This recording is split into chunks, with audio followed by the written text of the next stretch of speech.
used to think if I couldn't find hope, I should just let it all go.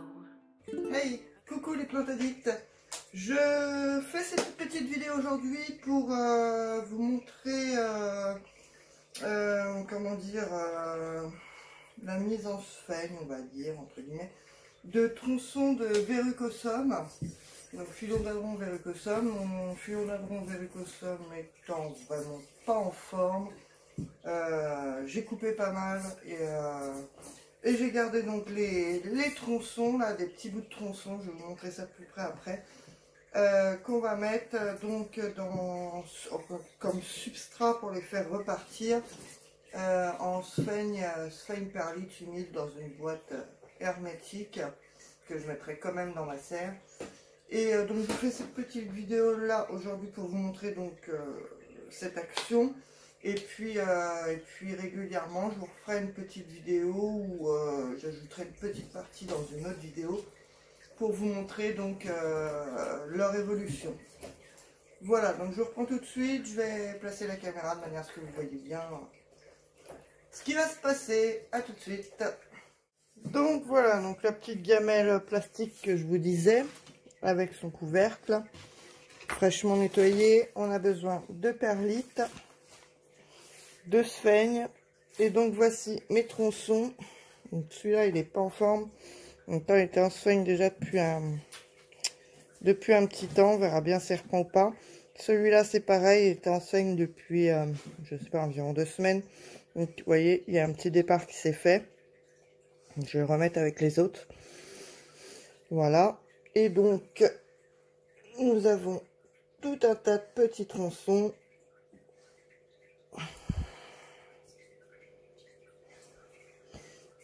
Et celui-là où il y a un départ de feuilles, donc j'ai laissé le départ de feuilles, on verra bien ce que ça donne. Voilà.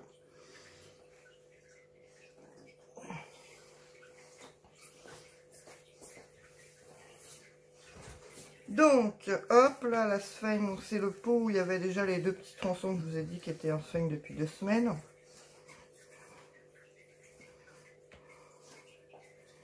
Donc, je récupère la sphène, pas de gaspillage. Hop.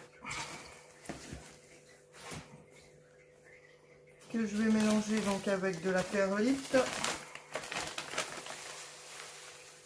pour garder un peu plus l'humidité. On peut faire aussi juste avec de la sphène, hein. Il n'y a pas forcément besoin d'ajouter de la perlite. Après, chacun fait comme il le sent. Moi je vous montre juste comment j'ai mis aujourd'hui ces boutures là pour que vous ayez un suivi par la suite. Je rajoute de l'eau.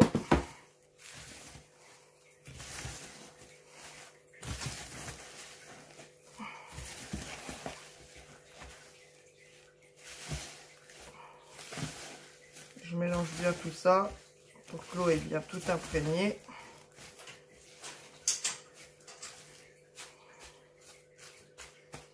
Je mets à plat et après je vais poser mes boutures dessus. Donc celle-là qui a une feuille, je vais la piquer comme ça quand même, histoire que la feuille touche pas le substrat. Et après je me prends pas la tête, tous mes tronçons je les pose comme ça sur le substrat.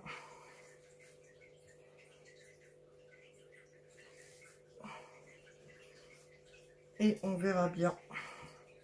Donc celui-là qui a la petite pousse là, je laisse la pousse sur le dessus.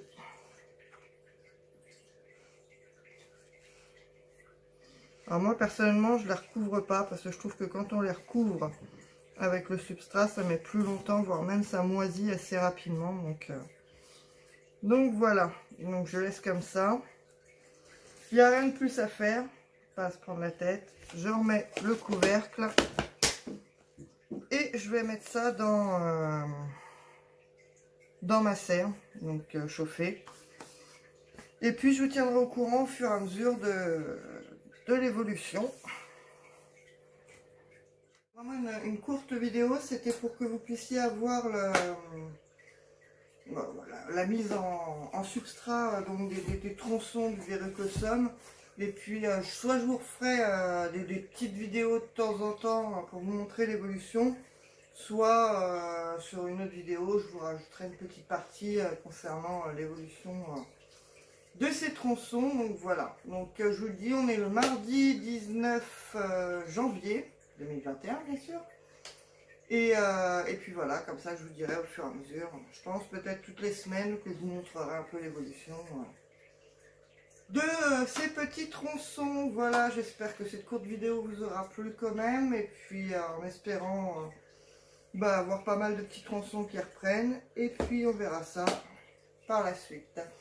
Je vous dis bonne journée à vous, j'espère que vous allez tous bien, et je vous dis à bientôt. Bye les plantes addicts. I used to think if I couldn't find hope, I should just let it all